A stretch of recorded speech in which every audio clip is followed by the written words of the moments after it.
bulan sabit merah di Malaysia giat berjasa. Assalamualaikum warahmatullahi wabarakatuh dan salam sejahtera. Tahukah anda apakah maksud pertolongan cemas?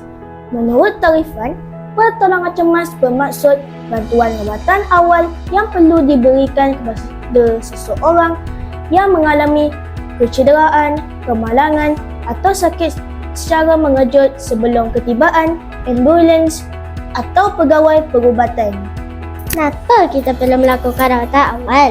Semua orang, tak kira tua atau muda, yang mempunyai pengetahuan dalam melakukan rawatan awal perlu bertindak segera kepada mangsa supaya dapat 1. Menyelamatkan nyawa, 2. Mengurangkan kesakitan mangsa dan yang ketiga, mengelakkan keadaan mangsa daripada menjadi lebih teruk. Apakah situasi yang memerlukan pertolongan cemas? Situasi yang memerlukan pertolongan cemas ialah seperti luka, pendarahan, patah tangan atau kaki, genjatan, tercekik dan sebagainya. Jadi, untuk kali ini kita akan mempelajari dua teknik rawatan awal melibatkan dua situasi, iaitu pertama, patah di bahagian antara pergelangan tangan dan siku. Kedua, patah di bahagian antara lutut dan pergelangan kaki. Jom kita saksikan.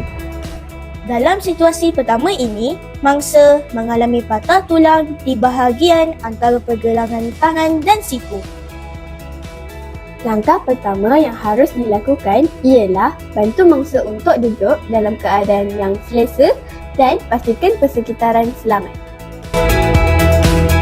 Bagi memerlukan rawatan awal, balutan anduh besar, letakkan kedudukan tangan mangsa separas dada atau lebih tinggi untuk memastikan pengaliran darah. Seterusnya, ambil objek keras dan letakkan di bawah lengan mangsa untuk menyokong bahagian yang patah itu. Kemudian, masukkan kain anduh di belakang lengan dengan kedudukan puncak kain anduh selari dengan siku mangsa dan bucu pertama di atas bahu mangsa.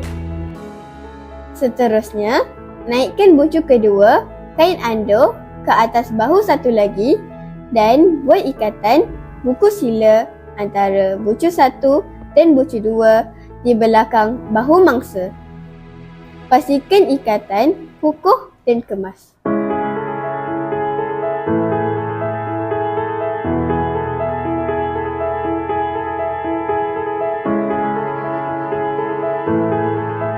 Kemaskan juga di bahagian puncak kain anduh dengan menggulung dan selitkan lebihan kain ke dalam balutan.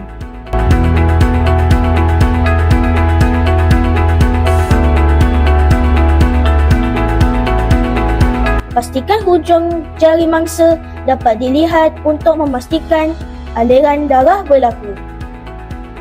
Setelah siap rawatan awal patah lengan, tunggu bantuan dari pihak paramedik tiba. Dalam situasi kedua pula, mangsa mengalami patah tulang di bahagian antara pergelangan kaki dan lutut. Harus diingat, sebelum melakukan bantu mula, pastikan anda telah menghubungi pihak paramedik. Langkah pertama, duduk atau baringkan mangsa dalam keadaan yang selesa. Langkah kedua, sediakan beberapa helai kain anduh dan buat lipatan anduh kecil. Ketiga, dapatkan objek keras berdekatan yang boleh dijadikan sebagai penyokong balutan. Kemudian, masukkan kain anduh di bahagian bawah lutut kaki mangsa dan buat ikatan buku sila dengan kukuh dan kemas.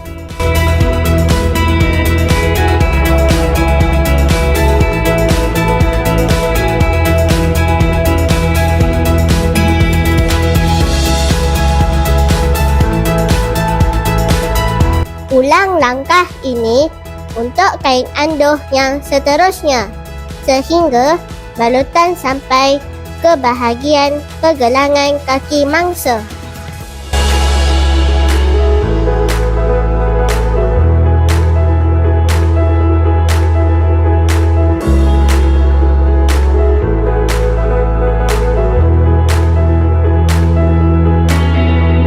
Setelah siap rawatan awal patah kaki, tunggu bantuan dari pihak paramedik tiba.